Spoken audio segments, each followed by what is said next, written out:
So over here, you can see that I have this particular video right here. And in order to change around its opacity effect, I can go around under the effects section right here. And here you can see that opacity is an option. So what I can do right here is I can go around and change around the opacity level. And it seems as if the video brightness is getting low. But what is actually happening is that the video is getting transparent and you're seeing the black background that is there.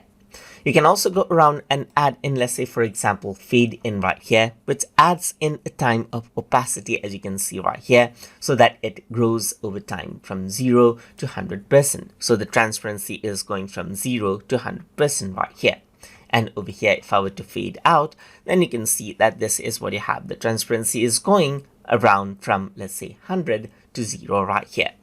Apart from that, you can go around and add in text as well. So let's just go around over here and you can see that this is the text right here. So let's just go around and select all and say test right here, just like this. So this is what you have. So now this is the test, as you can see. And if I were to go around onto style, you can go around and select out, let's say, for example, a particular text color right here. And what you can do is you can go around and move this out as you like. So let's just go around and move this. Let's just go around and click and drag this to hold it right here, just like this. And this is what you have right here. So now if I were to go around and then onto this particular footage, you can see that this is the test that you have right here. And for the test, what you can do is you can go around onto, let's say, effects right here, go around onto opacity and decrease this out as well. And once I do that, you can see that you get the transparency effect right here, just like this. So this is what you have. You can go around and add in and fade out over here, just like this as well.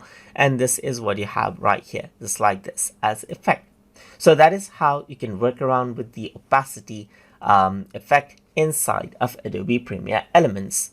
Of course, there's opacity options over here, which is more like you can see that there's blending modes and there's draw and there's tracking right here as well, but that is something we're going to cover up in upcoming videos. So that is how you can work around with the opacity effect inside of Adobe Premiere Elements. So I hope you guys learned something as always. And as always, please like, comment, share, and subscribe